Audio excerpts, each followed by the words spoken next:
नमस्कार प्यारे साथियों, आशा आप सभी अच्छे होंगे।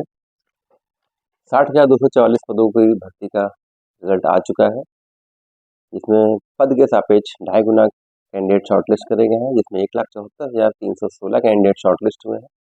अब उन सभी का डॉक्यूमेंट वेरिफिकेशन और पीएचडी होना है, यूपीएचडी होना है।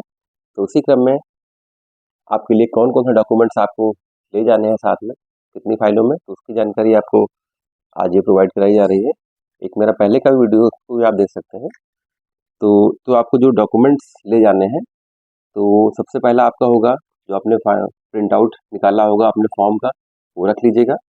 उसकी फाइल एकदम अलग से तैयार कर लीजिए, एक ओरिजिनल डॉक्यूमेंट्स की और एक फोटोकॉपी डॉक्यूमेंट्स की। तो सबसे पहले आप डॉक्यूमेंट्स में अपने जो फॉर्म का प्रिंट आउट आपका है वो आप करेंगे, निकालेंगे। उसके बाद 10th की आपकी मार्कशीट, अब मार्कशीट और सर्टिफिकेट एक ही में आते हैं, तो 10th की मार्कशीट भूली जाएगी और सर्टिफिकेट भी उसी में, और 12th की मार्कशीट। और आप अगर जनरल नहीं है, यूआर नहीं है, तो ओबीसी, एसटी, एसटी और ईडब्ल्यूएस के लिए आपका जात प्रमाण पत्र लगेगा और आपका निवास प्रमाण पत्र आपका लगेगा। और आपने अगर ग्रेजुएशन लगाया था तो ग्रेजुएशन का सर्टिफिकेट, मार्कशीट आपकी, और एक वैलिड आईडी, आधार या आपका पैन कार्ड या आपकी वोटर आईडी, ये कुछ भी हो सकता है, लेकिन आपने आधार ही आपने अपने फॉर्म में लगाया होगा फॉर्म भरते समय, तो आधार ज़रूर डाल लीजिएगा। आईडी आप तीनों भी डाल सकते हैं, छोटी छोटी आईडियाँ होती हैं, तो आप तीनों भी रख सकते हैं।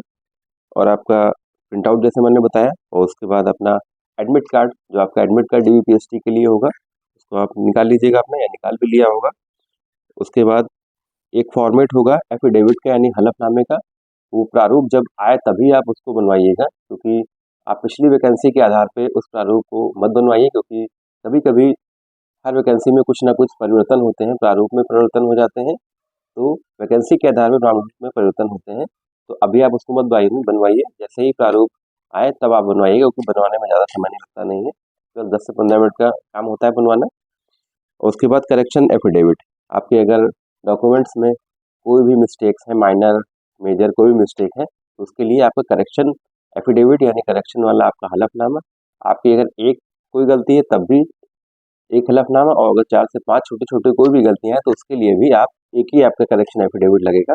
उसमें पॉइंट वाइज आपको नोटिफाई करना पड़ेगा कि पॉइंट 1 पे ये वाली गलती, पॉइंट 2 पे, ऐसे आपको केवल एक एफिडेविट करेक्शन का आपका लगेगा।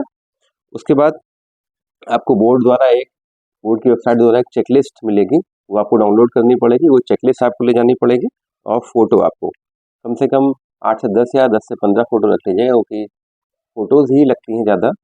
और आपको जो डॉक्यूमेंट्स ले जाने हैं, कम से कम एक आपकी ओरिजिनल फाइल होगी यानी, और 2 से 3 आपकी, एक फाइल आपकी फोटोकॉपी की सेल्फ अटेस्टेड, और कम से कम में 2 फाइल आपकी किसी गेस्टेड अधिकारी द्वारा अटेस्टेड होगी, तो वो फाइल आपको ले जानी है। तो कुल मिला के आपकी एक फाइल ओरिजिनल डॉक्यूमेंट की, एक फोटोकॉपी फाइल आपके सेल्फ अटेस्टेड की, और कम से कम 2 फाइल आपकी किसी राजपत्रित अधिकारी द्वारा अटेस्टेड आपको ले जानी है। राजपत्रित अधिकारी से संबंधित एक वीडियो मैंने अभी आपके में पढ़ा है, मेरी यूट्यूब चैनल पे मेरे में पढ़ा है, तो आप उसको देख सकते हैं। निश्चित रूप से आपके सारे डाउट्स क्लियर हो जाएंगे कि किससे कराना है, कौन से डॉक्यूमेंट्स ले जाने हैं, किस राजपत्रित अधिकारी से कराना है। तो आप बिल्कुल परेशान मत होइए, अपनी तैयारी रखिए। फिर डॉक्यूमेंट्स आप पहले डॉक्यूमेंट की फाइल तैयार करके रख लीजिए, क्योंकि बहुत ज़रूरी है। कभी कभी हड़बड़ाहट में 1-2 डॉक्यूमेंट्स रह जाते हैं, तो बहुत बड़ा आपके लिए परेशानी बन सकती है। परेशान मत होइए, अभी आपके पास समय है, डॉक्यूमेंट्स आराम से तैयार करिए और अपनी तैयारी में लग जाइए। सिलेक्शन के लिए आपको अग्रिम शुभकामनाएं। जय हिंद, जय भारत।